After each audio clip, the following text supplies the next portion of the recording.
How many of you are still hanging out with the same friends that you were hanging out with 10 years ago or 15 years ago?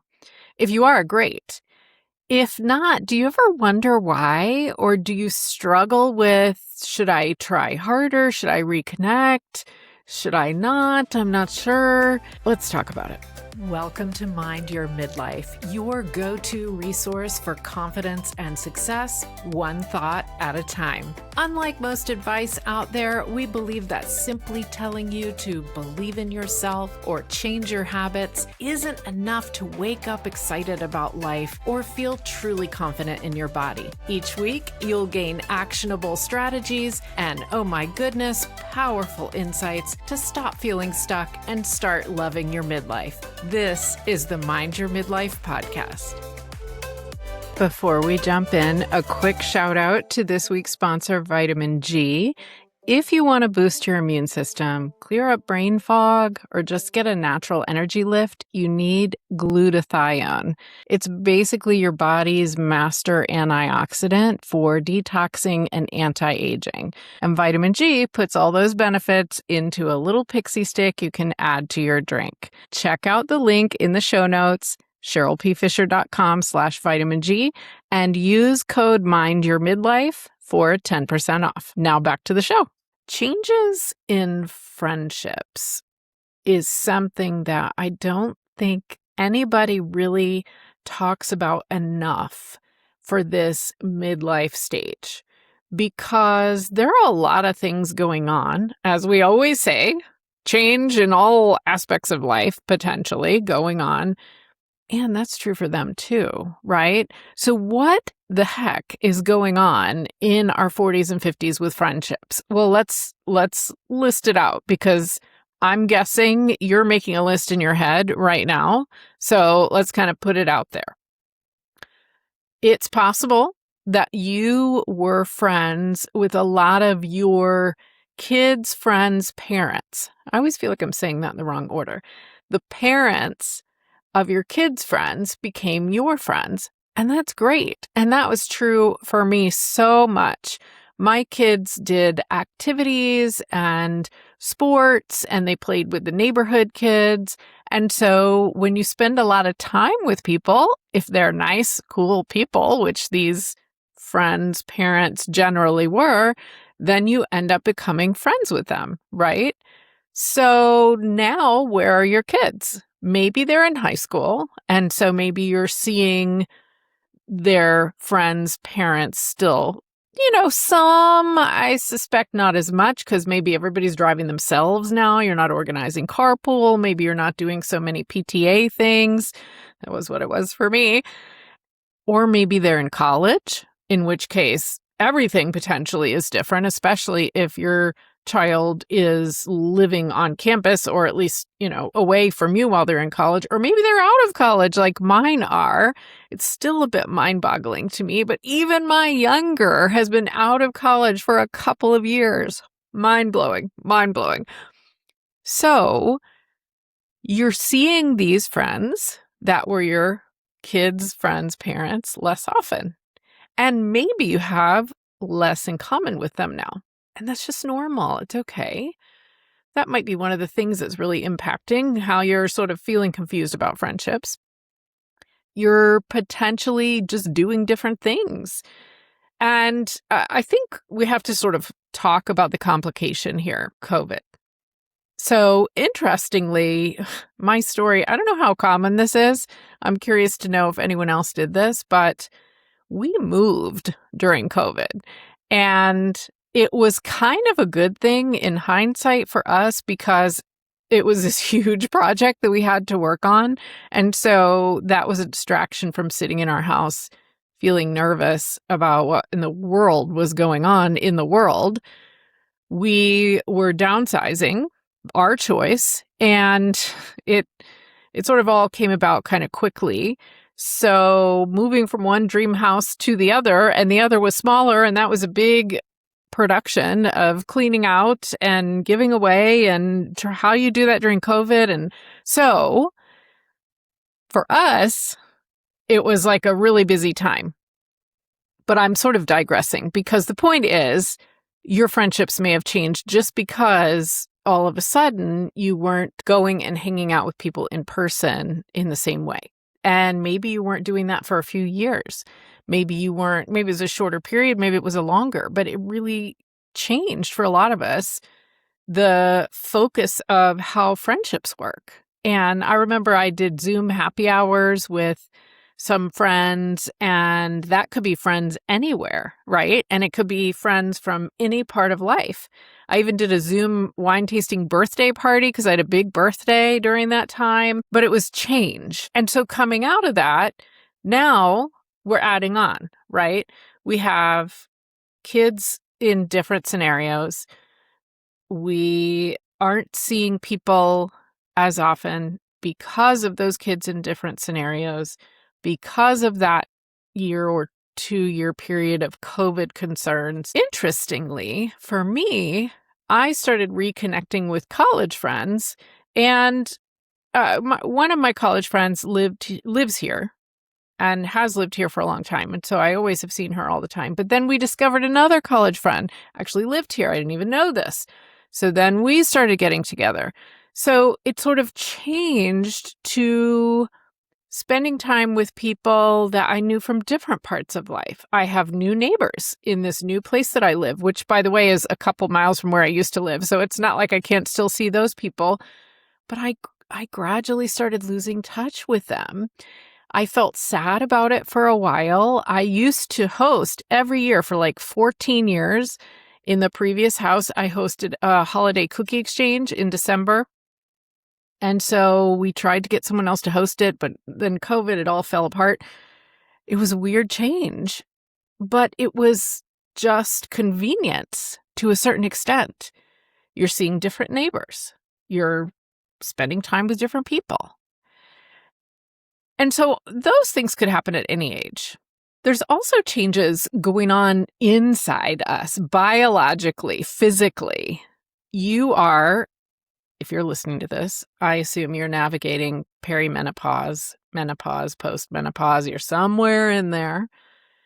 And interestingly, as levels of estrogen in our bodies drop, so typically do levels of oxytocin, which I saw one article that called it the tend and befriend hormone, oxytocin.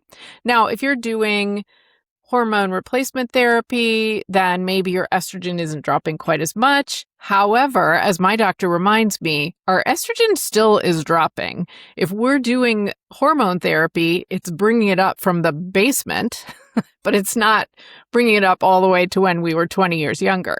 So this still applies. As those levels of hormones drop, and this hormone that helps us to tend relationships and befriend people, maybe we aren't inclined to nurture friend relationships in the same way. Or maybe it's just not as many. Maybe we're going to focus in on a smaller number of friend relationships, and we're going to not nurture the others. Physiologically, that is a real thing that happens. Now, psychologically, in, let's say, your 50s, midlife, you are starting to realize, let's say we're right in the middle of a 100-year life. You are starting to realize, no matter what the lifespan you're going to have is, that your time and your energy are resources that you need to be smart about.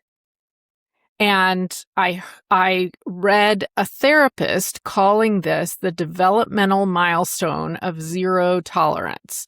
So we're hitting this milestone in our mental development where we're not going to tolerate the stuff that we used to tolerate because we don't have unlimited time and energy. And we are busy trying to figure out how this part of our life is going to look because we see we're on a time limit. Now, you may not actively think that way, but I thought it was an interesting theory. So if you are finding yourself in friendships where you're thinking, I just don't have the patience, or I just don't have the bandwidth, or I just don't feel good about this, it may be that you were kind of shrinking a little bit, shrinking yourself in that friendship. It may be that you were the one who was doing everything, all the nurturing. There was an imbalance of some sort. And let me just say that we're not talking about real toxic friendships. Let's kind of put that off the table, because there's different things that we would want to say if we're talking about a friend relationship that is dangerous in some way, you're being mistreated or hurt in some way. That's what I mean by a toxic friendship. We're not talking about that. We're talking about typical friendships, but there still could be an imbalance. You were making yourself kind of smaller or different to fit in. You were the one who was doing everything. You were the one who was always smoothing everything over. All those things potentially could be happening. And when we are having this sort of mental math going on where we're like, I got limited energy, I got limited time, sometimes we just start to question that. And that's okay. And even if you've been friends for a long time, it's okay if it changes. Because the other thing that I've heard a few coaching clients say to me is, well, we've been friends or we've been colleagues or whatever for 20 years or 15 years or 30 years. I mean, that could actually be true. I can't walk away. Well, you can, because life changes and situations change and you're doing different activities and your kids are in different stages and you're in a different stage and all the things. It's okay if change happens. It's not your fault. So let's just kind of put that out there as a base to work from. There was a period of time, and I'm trying to think how old I probably was. I'm thinking late 30s, maybe early 40s. There was a period of time where I found myself really trying to, if you're not watching the video, we're going to air quote a lot of this, fit in with the popular crowd.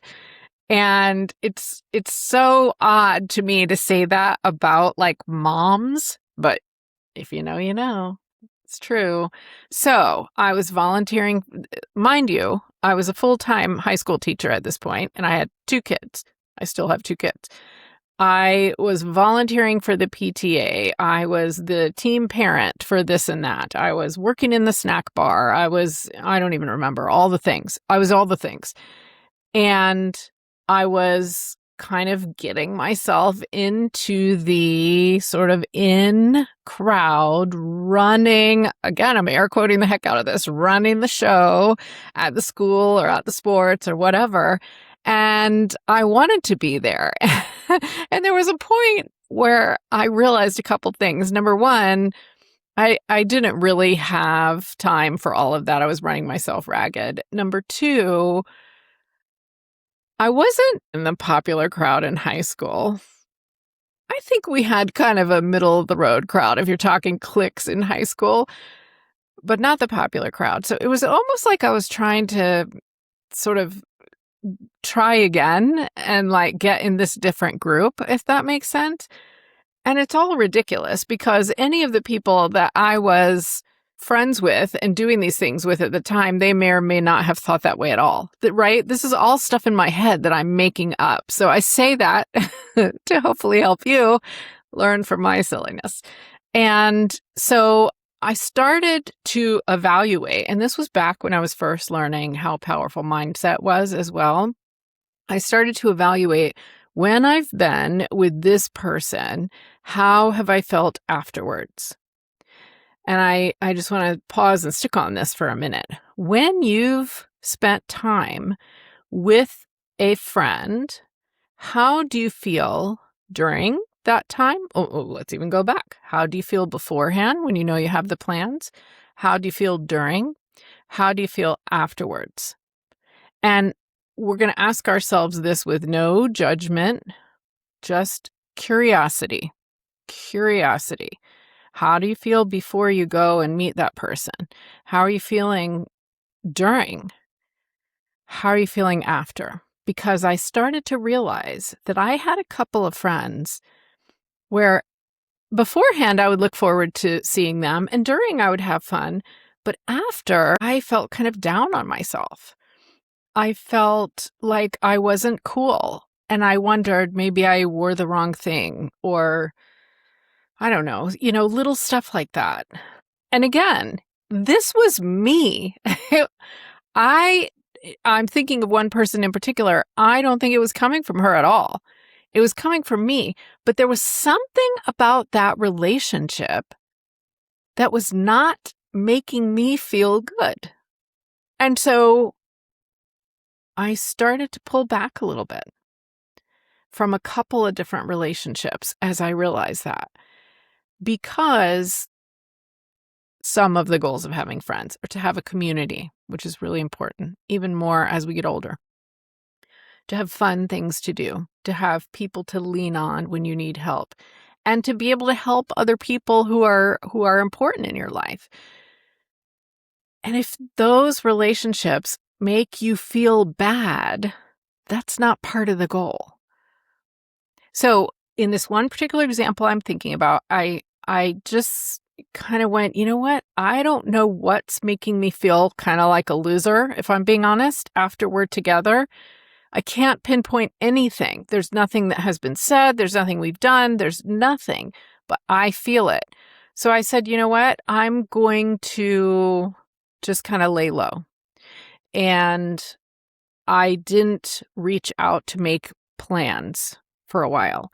And we had still back and forth communication. We saw each other, chit chat, nothing, but I didn't actively try to make plans.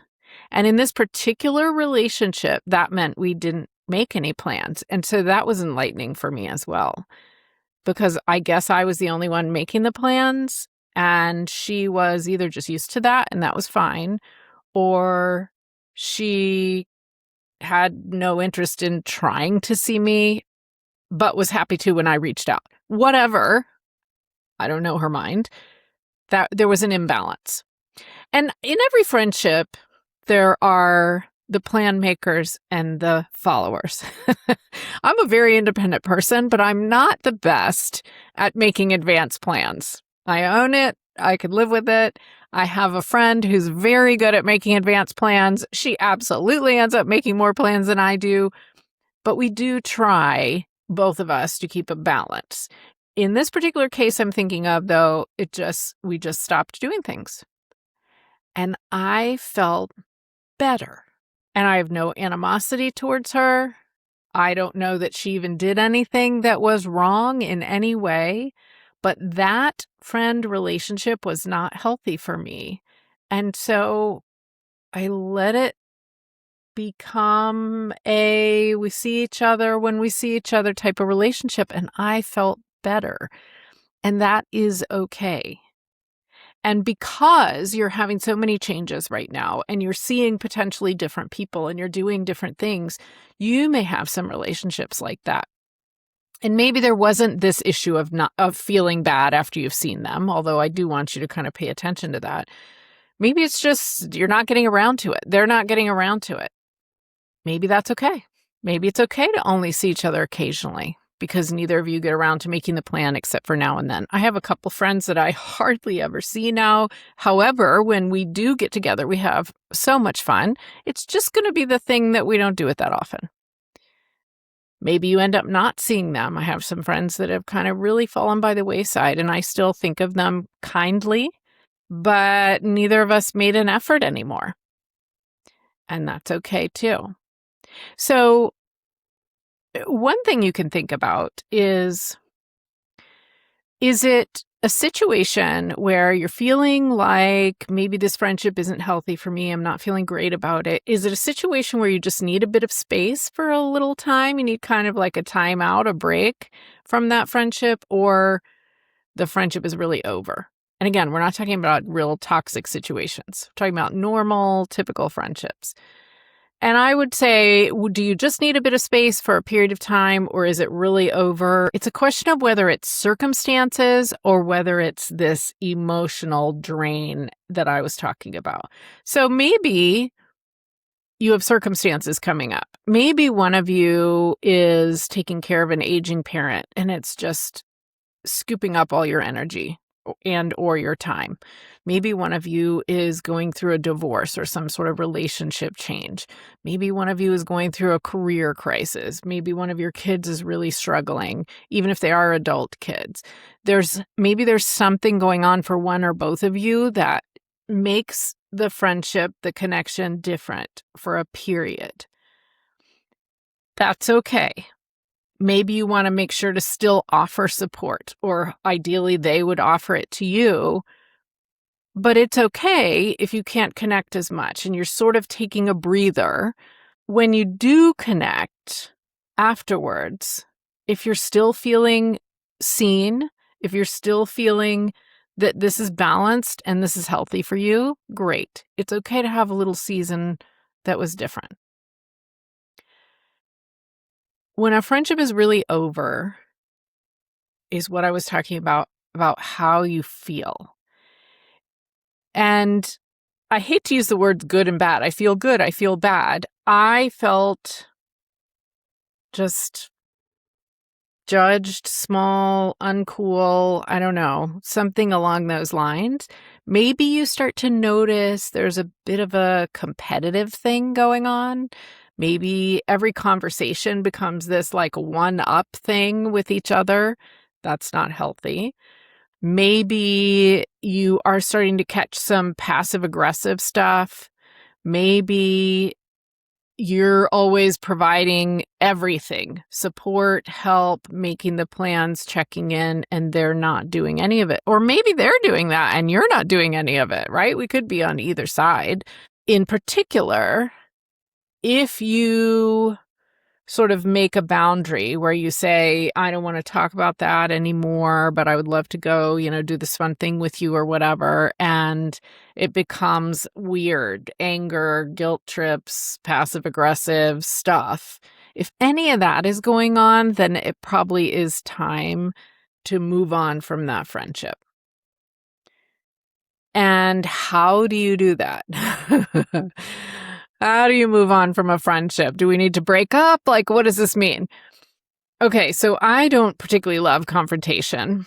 And so my MO is to just sort of let it go. That may or may not be the best choice. I'll admit. I'll take it. But what I mean by let it go is just kind of let it fade.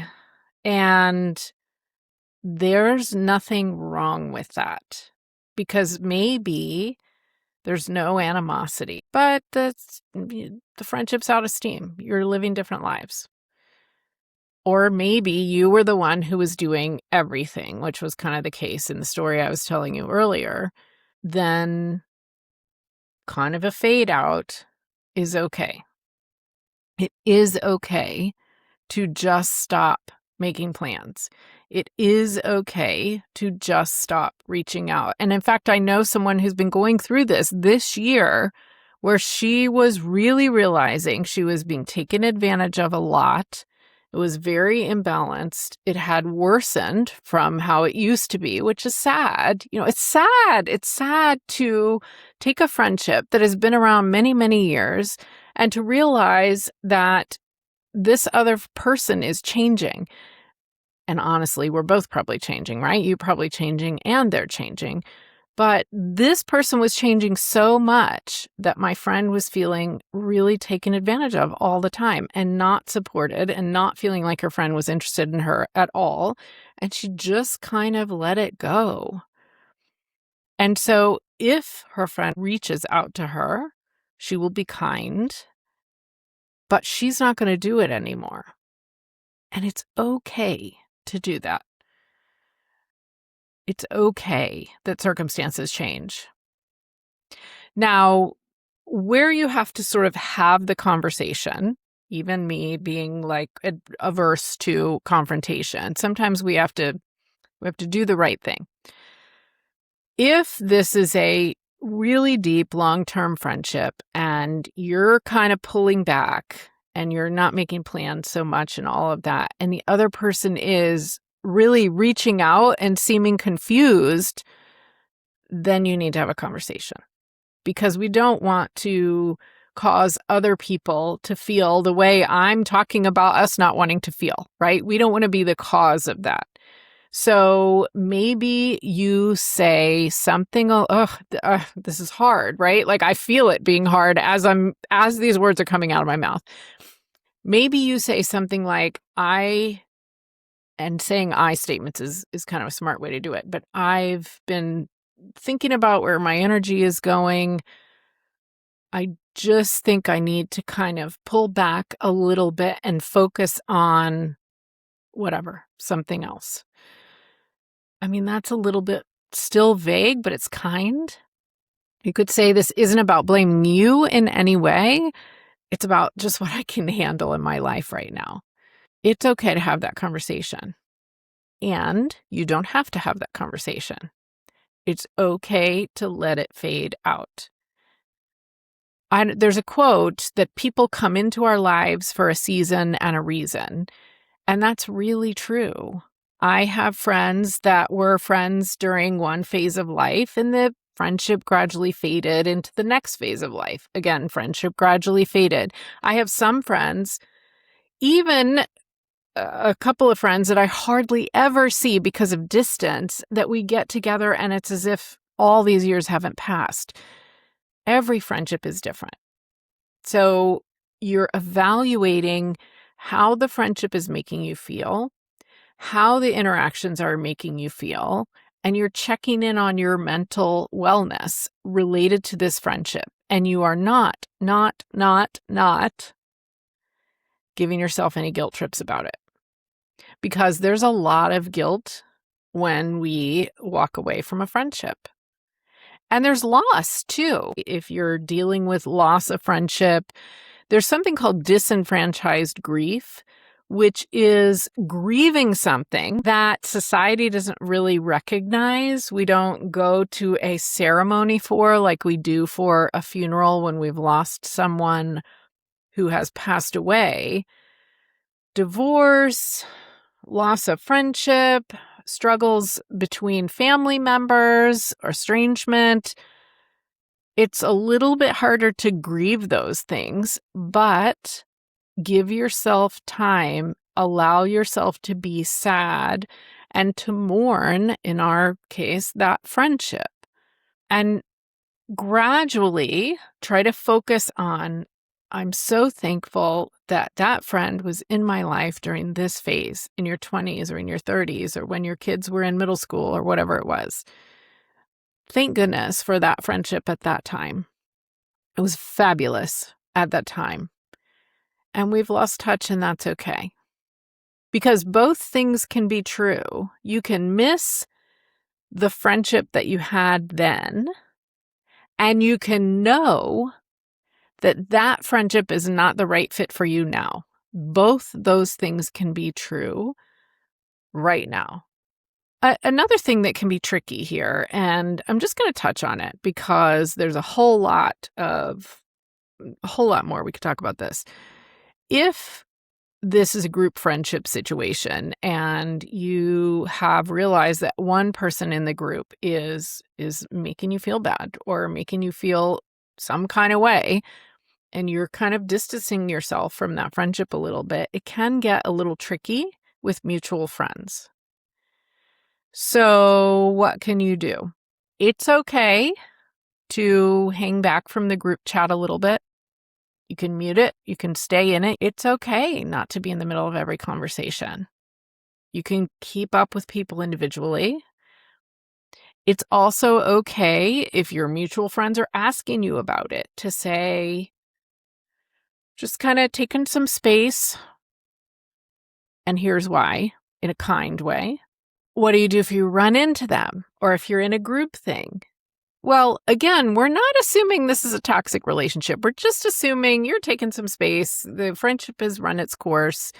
Either you've decided that or it's just kind of you're doing different things. You can be kind. You can smile. You can say hello, and you can keep it brief and keep moving. Or you can be talking to somebody else. All of that is okay. Therapists call that warm detachment. You can keep it surface level. You can keep moving. You can focus on someone else. It's okay. And maybe that's my biggest message for myself and for you. It's okay to change your friendships. It's okay to let some of them go. It's okay to be the one who lets it go. That's okay.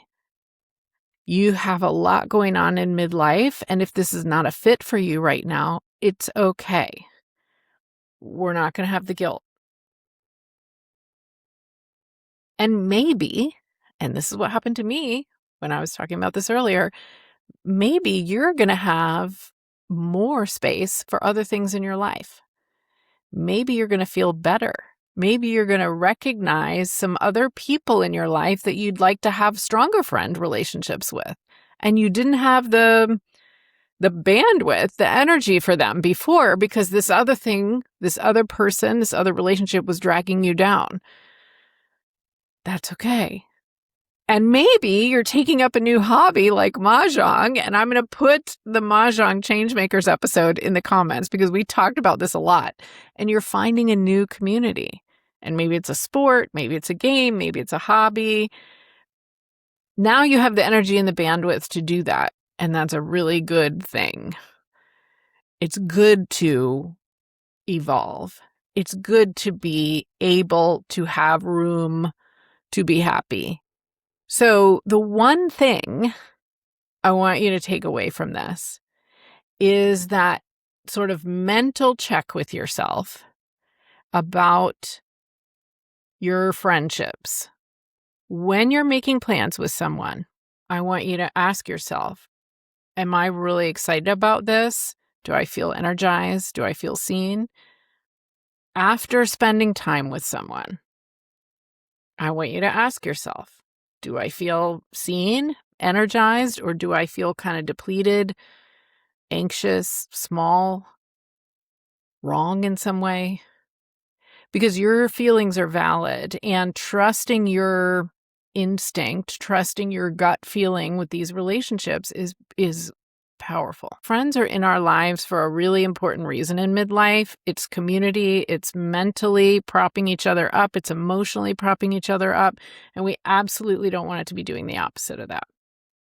Now, if this is something that you're really struggling with and have been struggling with, then maybe the midlife recharge that I do might be an answer for you. What we do in this recharge is an assessment with the being profile to find out what emotions are kind of running you, how you're interacting with others in your life and with yourself. Then we create a plan to figure out what changes you want to make in the areas that we might have noticed. Find out more, set up a free call with me, or just let's go, let's do it. Get yourself on my schedule, CherylPFisher.com/recharge.